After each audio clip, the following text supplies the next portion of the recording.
because we now know who all the prosecutors will be on Diddy's trial. They're all women.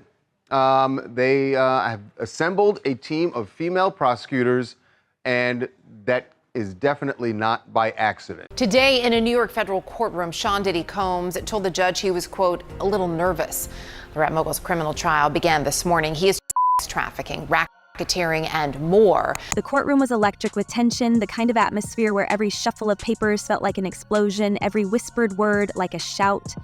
Sean Diddy Combs, the man who built an empire on charisma, talent, and an uncanny ability to read the room, now sat at the center of a storm he could no longer control. His empire was no longer the focus of admiration. It was being dissected, examined for every flaw, every crack, every dark secret he had worked so hard to conceal. But today wasn't just another day in what was already shaping up to be one of the most high-profile trials in recent memory. Today, the prosecution had something that would redefine the case entirely. I want to mention one other quick thing. They can't find witness number 3 still. This is apparently an ex-girlfriend of Diddy's who is one of the alleged victims. And prosecution can't find her. Right, her. Diddy looked composed at first glance, but anyone paying close attention could see the signs of strain. The way his jaw tightened every few seconds, his fingers tapping rhythmically on the table as if he were trying to maintain some semblance of control. His legal team, a collection of the sharpest minds money could buy, sat beside him, whispering in hushed tones, though even they seemed more tense than usual. Across the room, the prosecution was almost serene, their lead attorney holding a flash drive with the confidence of someone who knew they were about to detonate the proceedings. The judge approved, and the prosecutor stood up. With a sharp and commanding tone, she declared that the government intended to present new evidence, an audio recording.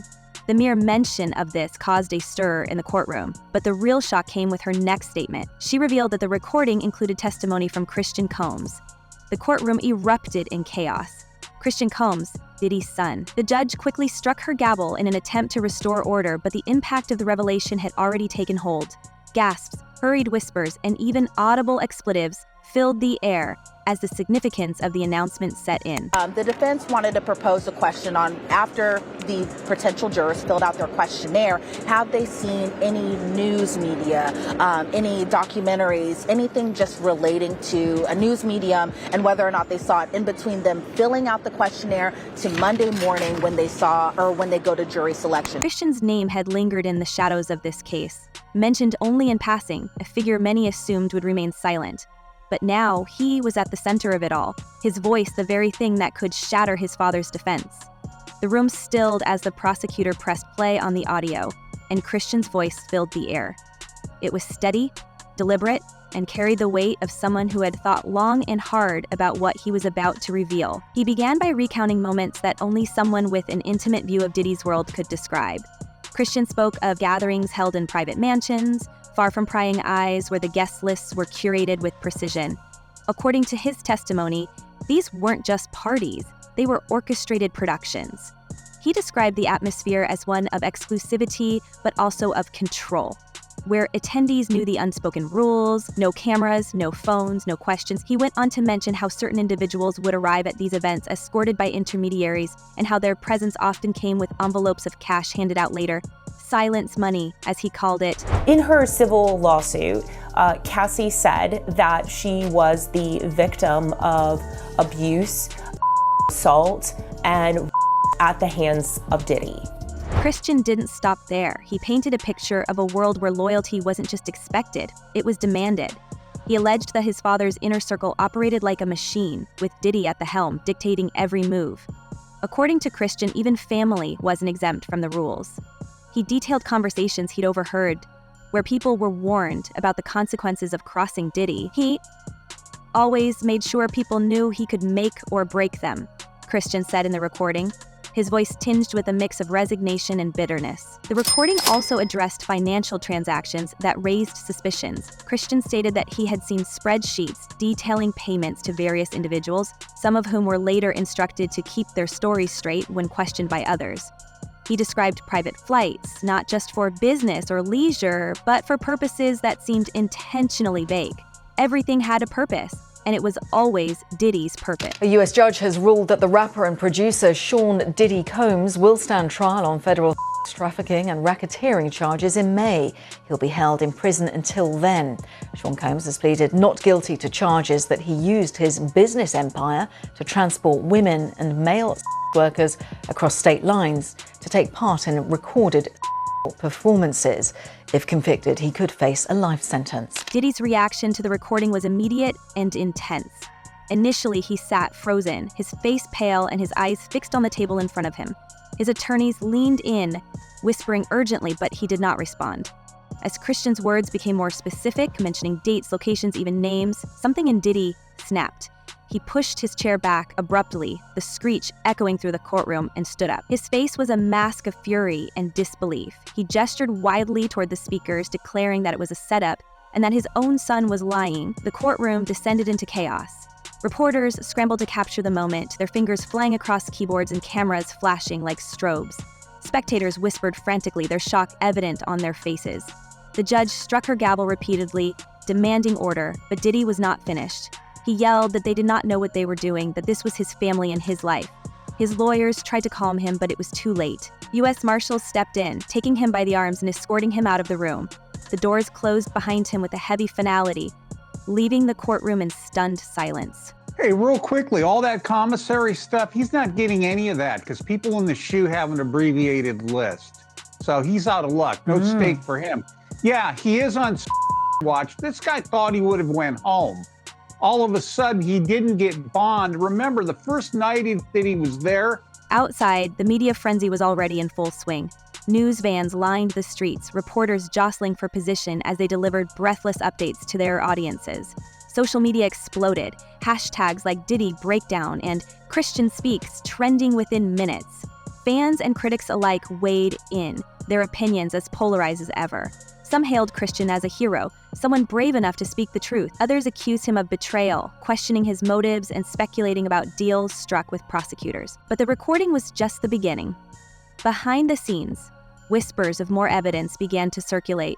Sources close to the case hinted at additional recordings, emails, even financial documents that could further unravel the carefully constructed image of Diddy's empire.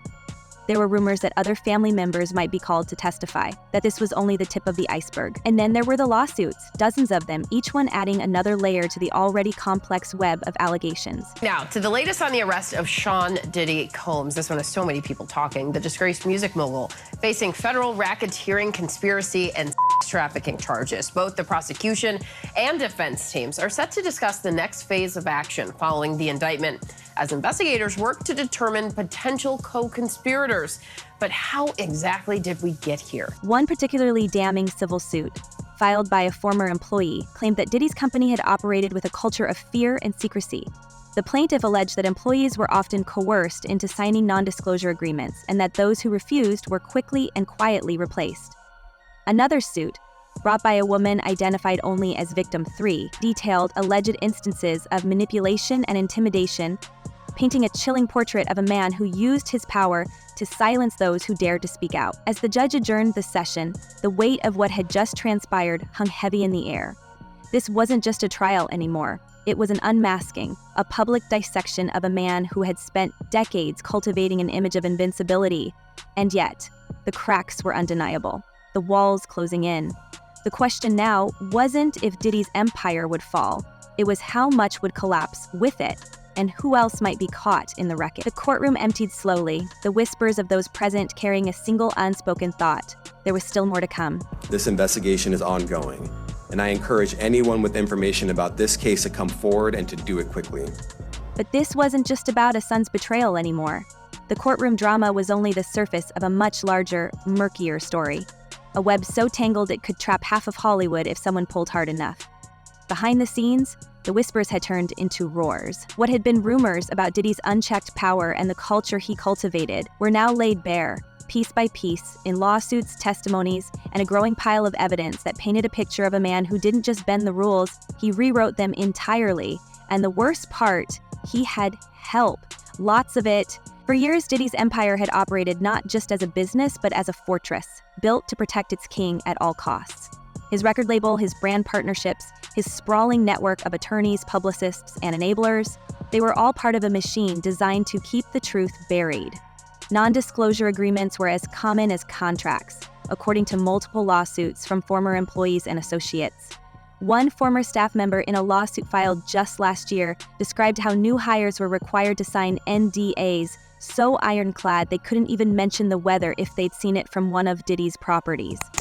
Or not really the judge, the government didn't go into too many details about the extent of the plea offer, but one thing that they had said was pretty much that under the plea offer, he would be facing less time than he's facing if he would have gone to trial. So when the allocution portion came, Diddy stood up, the judge kind of read him everything that he had needed to read to him, just about whether or not he was of sound mind, whether or not... And it wasn't just staff who were silenced. Several lawsuits detailed a pattern of payouts to individuals who had threatened to go public with stories that could tarnish Diddy's image. One case, filed in California, alleged that a former associate was paid hundreds of thousands of dollars to retract claims about questionable dealings at events hosted by Diddy. The plaintiff claimed they were given the money in exchange for signing an agreement that essentially erased their ability to speak on the matter ever again. It was hush money, plain and simple. But the courts had never called it that, not until now. And then there was the lawsuit filed in 2024 by a former bodyguard who had worked for Diddy for over a decade. In his testimony, the bodyguard described what he called a culture of paranoia, alleging that he was often instructed to follow individuals who had fallen out of Diddy's favor, tracking their movements and reporting back. He claimed that part of his job was to deliver warnings, subtle at first but escalating if the person didn't comply. The lawsuit also alleged that Diddy had ordered surveillance on former employees who had left the company, ensuring they stayed silent. What made this case particularly explosive was the bodyguard's claim that he had evidence to back it up, including emails and GPS data that he said proved the extent of Diddy's efforts to maintain control. I thought Diddy would be throwing all his celebrity mates under the bus. I mean, that could potentially be coming when it's time for court and when it's time for him to testify. But what we're seeing right now is how important public relations really are to Sean Combs. He's desperately trying to control the narrative behind bars, allowing his attorneys to do documentaries. Another lawsuit, filed by a former executive assistant, added even more fuel to the fire. The assistant alleged that they had been privy to countless private conversations where Diddy openly discussed handling problems, with payouts and legal threats. One particularly damning detail in the suit claimed that the assistant had been tasked with shredding documents and deleting digital files related to the same hush money payments described in other cases. The assistant also alleged that they were terminated after hesitating to carry out one of these tasks, a move that they claimed was retaliation for not playing along. While Diddy's legal team dismissed the claims as fabrications by a disgruntled employee, the lawsuit raised serious questions about how far the mogul was willing to go to bury his secrets. And then there were the guests, the people who found themselves on the inside of Diddy's world, often without fully understanding what they were stepping into. Lawsuits from multiple individuals described a culture of exclusivity so intoxicating that people would do almost anything to stay in the circle. One woman, who filed anonymously in New York, claimed she had been flown to a private island under the pretense of attending a business event. What she found instead, according to her lawsuit, was an atmosphere of control and fear. Phones were confiscated upon arrival, conversations were monitored, and leaving wasn't presented as an option. She alleged that the event's attendees were carefully watched, their actions scrutinized, and their compliance rewarded or punished. You know, I suppose it could be coincidence. I don't think it's coincidence, and especially given the nature of the case. Yes. Because when you look at who is examining these various witnesses, you know, especially female alleged victims, of which there will be 4. But it wasn't just the private events that raised eyebrows. Behind every headline-worthy moment in Diddy's career, there seemed to be a darker story lurking. Take his infamous parties, for example, the gatherings that had become the stuff of legend in the entertainment world.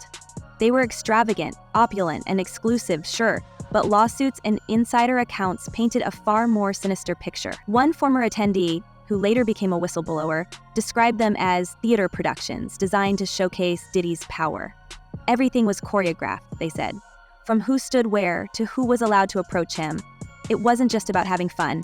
It was about control. And then there were the allegations about how Diddy kept that control. Multiple lawsuits suggested a pattern of intimidation that went far beyond mere words. One particularly chilling account came from a former business partner who claimed Diddy had once threatened to ruin them if they didn't fall in line. The lawsuit detailed how the individual's career was systematically dismantled after they refused to comply with one of Diddy's demands. The more people began to speak out, the clearer the pattern became. It wasn't just that Diddy was powerful, it was that his power came at a cost, and that cost was borne by everyone who got too close. And yet, for years, none of this came to light. Why?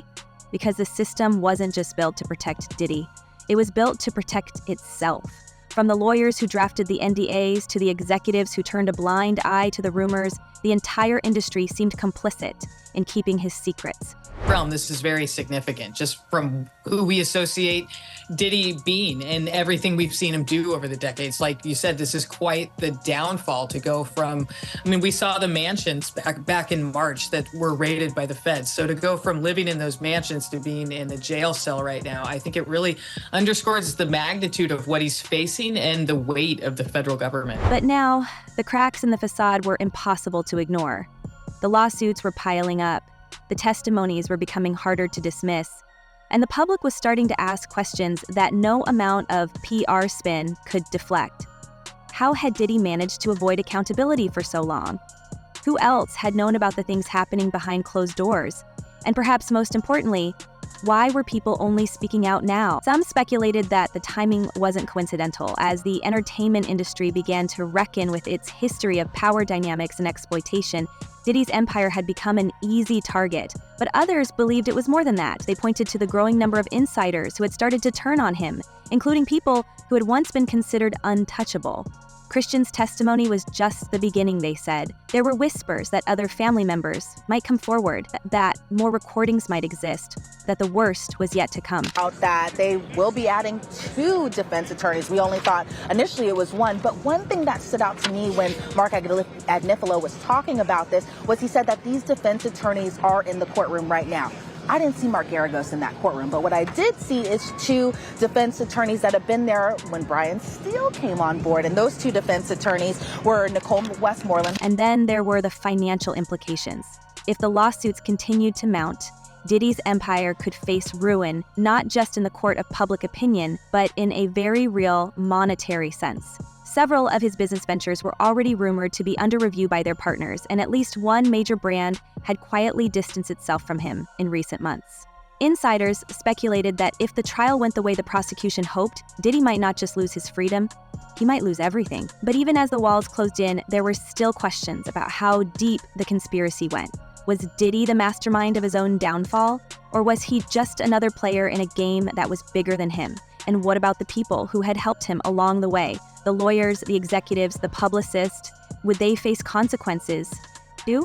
Or would they simply move on to the next powerful figure, ready to protect the next secret? Attorney is trying to find her, and her attorney has said that she may not be willing to come and testify anyway. So be interesting. As the trial continued, one thing became clear. This wasn't just about Diddy anymore. It was about an entire industry that had allowed someone like him to thrive. It was about the systems that protected the powerful at the expense of the vulnerable. And it was about the people who were finally brave enough to speak out, even as they risked everything to do so. So what do you think? Is Diddy's empire crumbling under the weight of its own secrets, or is this just the beginning of a much bigger fallout? And what about the people who stood by him all these years? Should they be held accountable too? Drop your thoughts in the comments and let's see where this story goes next. Until then, stay tuned. This one's far from over.